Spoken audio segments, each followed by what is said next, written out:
Pizza here with us, and we have Joe Bones, and he is the owner and founder of VELLA Pizza. And where does the name Vella come from, first of all? My mother's maiden name is Caravella. Oh. So I thought Vella sounded a little better than Caravel, a little easier to say. Yes, it does, it does. So what VELLA Pizza is Joe has created this mobile pizza oven, and you can see it right over here. And honestly, as we're standing here, I can feel the heat coming up. You can feel it. Yes. Time. And so what, your mobile pizza oven, Joe, what's the temperature in there? 900 degrees. Oh, that's hot. 900 degrees? Oh so my the pizza gosh. cooks in 30 to 40 seconds.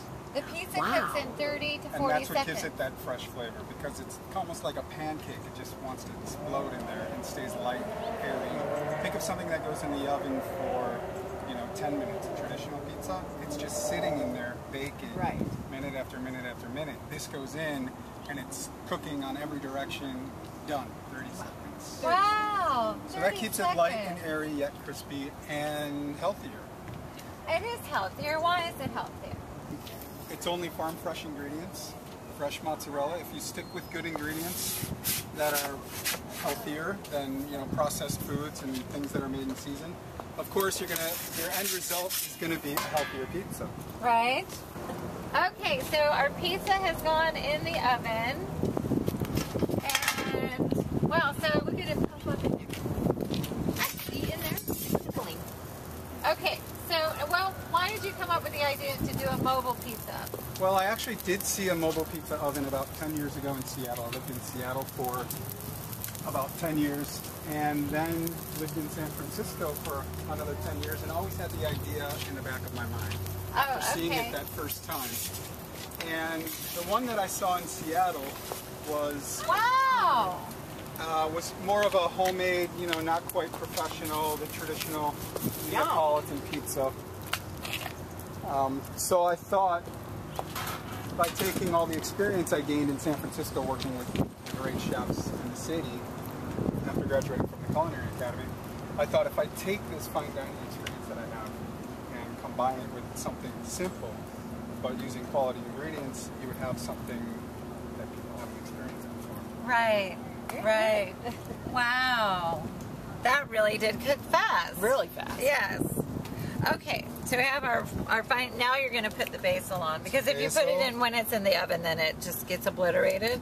Sometimes it does. Mm-hmm. Yes. You can put the basil on first.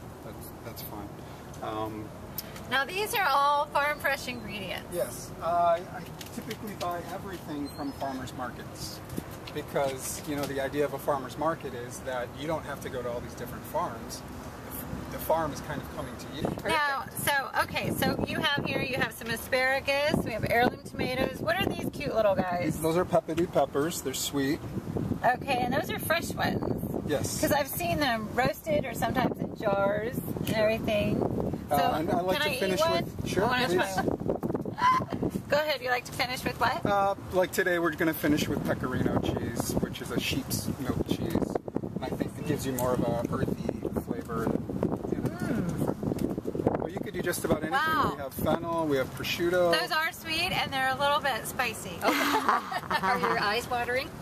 They have a little bit of a kick to them. No, you know what it reminds me of? It reminds me of my mom's southern dill or sweet pickles. She would can them. Yeah, she would can them, and then they would put like some spices in there, Oh, and that It has a zing at the end, huh? Yes, definitely has a zing. You should try one. Fabulous. Now tell us about some of your experience. Now you said you're half Italian. Mm-hmm. So is that why you wanted to do pizza?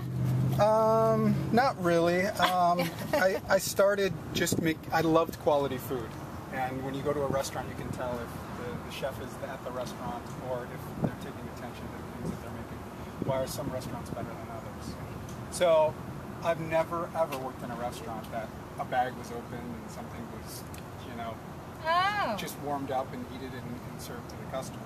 Right. So from early on, I knew that there was a difference between certain restaurants, and those are the ones that I wanted to work at.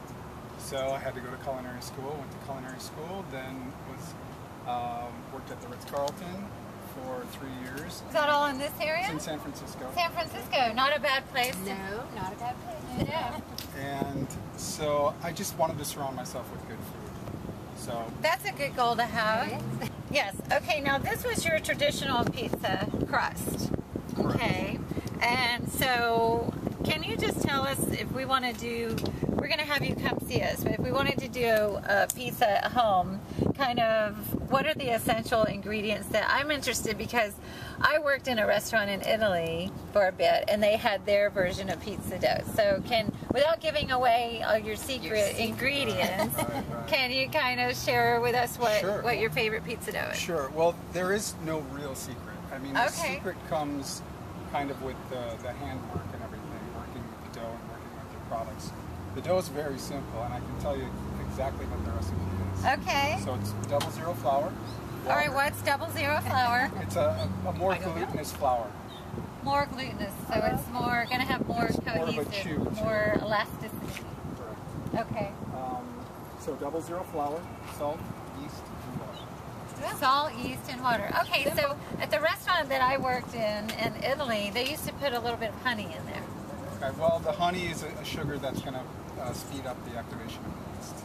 Oh, I thought they were putting it in there because they wanted it to taste good or better. Right, well, it's a more natural way, not Yeah. using processed sugar. Yes. Kind of speed up the fermentation. Now, 00 flour, is that something that just your average person could get at Vaughn's or? I believe maybe Vaughn's, Whole Foods for sure. Oh, okay. Yeah. So you can buy it. So the true bakers, they can Definitely. pick that up. Sure. Okay. And I would say it's worth it, finding the 00 flour. You can make pasta at home with it. There's other things you can do with it. But it's definitely, it does change the texture. It does change the flavor. So it makes it more elastic. So that way when you were actually tossing the pizza dough, it wasn't Fold. falling apart like it does when I try to do it. Okay, that's why it falls apart, because you're not using the 00. Probably you not want to use your using. hands too. You don't want to use a rolling pin. Okay. If you're using a rolling pin, you're pushing out all the air that's inside the dough. Oh, I think on occasion I've used the roll. Yeah. Who would Okay, think? well, With a little in there. practice, Yes. your hands will be magic. all right, now you have plenty of dough over there. So do you do the flip in the air? Can you show us I that don't do later? that. He Later- does the flip in the air. the flip in the air is kind of a tourist thing. Yeah. Well, we're tourists today. That's okay. You don't have to do it if you don't want to. Right. Like a lot of the better places in Naples where I studied to make pizza, nobody. Nobody does that. In Naples? It's kind of, it's a In little more Napoli? it's a little more respectful. So how long were you studying pizza making in Napoli? For a month. A month? Every single day with Enzo Coccia, who opened Donatello's, and he had been written up in the New York Times just at the time that I was deciding to go to Naples to learn how to make pizza. So I saw the article in the food section of the Times and gave him a call and worked it out. And Don't you love that about to Italy? spend- I love it. Okay, well, we're going to take a short break and then we're going to come back more about Vella Pizza and Joe Bonas. When we come back in his mobile pizza oven, I love it, and we're going to try some of your delicious pizzas. And I want to find out, I know that you're doing like a gluten-free pizza crust, and so we want to talk to you a little bit about how you make those and how it's different than the other ones. So we'll take a short break. We'll be back with more Bikini Lifestyles. I'm Susan Irby, the Bikini Chef, with Denise Flattabo. More with Joe Bonas when we come back on AM 790 KABC.